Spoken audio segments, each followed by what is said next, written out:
What is general revelation, and what is its connection to natural theology? General revelation is that which God has revealed to humanity through nature. When we're talking about general revelation, we're talking about what God has generally revealed to all humankind through the natural order. Christians have classically and traditionally affirmed that God has graciously disclosed certain truths about who he is and how he relates to the world through general revelation. These are things that all human beings can know about God, and these are things that human beings can know about God by observing the natural world, by observing the created world around us through the powers of our reason, through our rational faculties.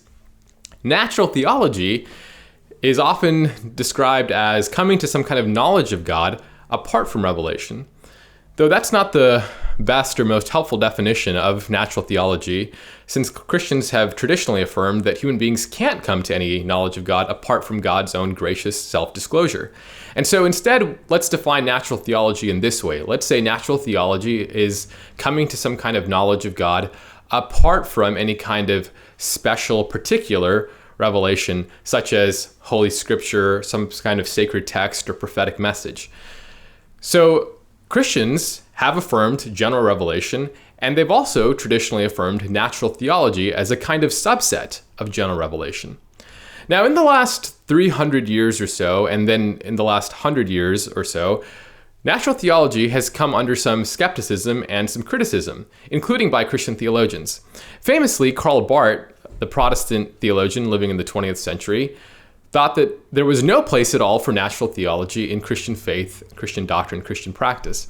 Karl Barth said that natural theology was a kind of human attempt to understand God, but it inevitably results in a kind of idolatry. Karl Barth was living during a time in the 20th century in Europe when a number of Protestant theologians saw what was taking place with Germany and the surrounding nations, and they believed that German conquest and the German efforts was in fact a sign of God's blessing and a sign of God's approval on the German nation, and that we could actually interpret certain historical events as God's hand of blessing. Karl Barth found this to be reprehensible and said, no, any attempts for human beings to try and understand the world, understand the natural events around us as God's movement, as God's blessing, as God's activity, results in a kind of idolatry. He understood this to be the result of natural theology. Human beings trying to construct God in their own image. This is a problem with natural theology, and this is why Karl Barth was very adamant that it had no place in Christian doctrine. So for Barth, we could see how natural theology paves the way or makes room for a kind of white supremacy or ethnocentrism. But as a student of world religions and as a teacher of world religions, one of the things that I encounter as I talk with Protestant evangelicals, particularly in North America, is a kind of skepticism about any kind of point of contact between Christianity and other world religions, such as Hinduism or Islam or Buddhism. Many Christians, and I mean Protestant evangelical Christians in North America, have this sense that there's simply nothing in common between Christians and Buddhists or Christians and Hindus, that these religious traditions are contained fully within themselves, and there's just no point at which they might have agreement. The Christians embrace Christianity, sort of full stop, and nothing outside of it. Hindus sort of embrace the Hindu tradition and nothing outside of it. There's just no way for mutual dialogue, mutual points of agreement.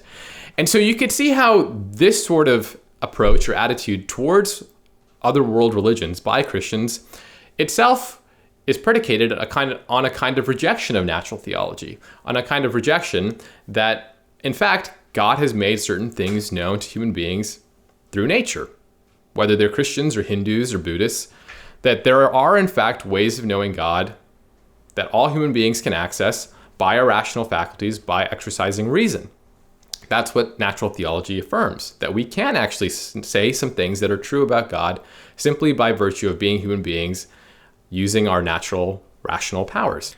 So today, many white Protestant evangelicals living in North America in a kind of post-Christendom context often think that there's just simply no point of contact between the Christian faith and the other world religions.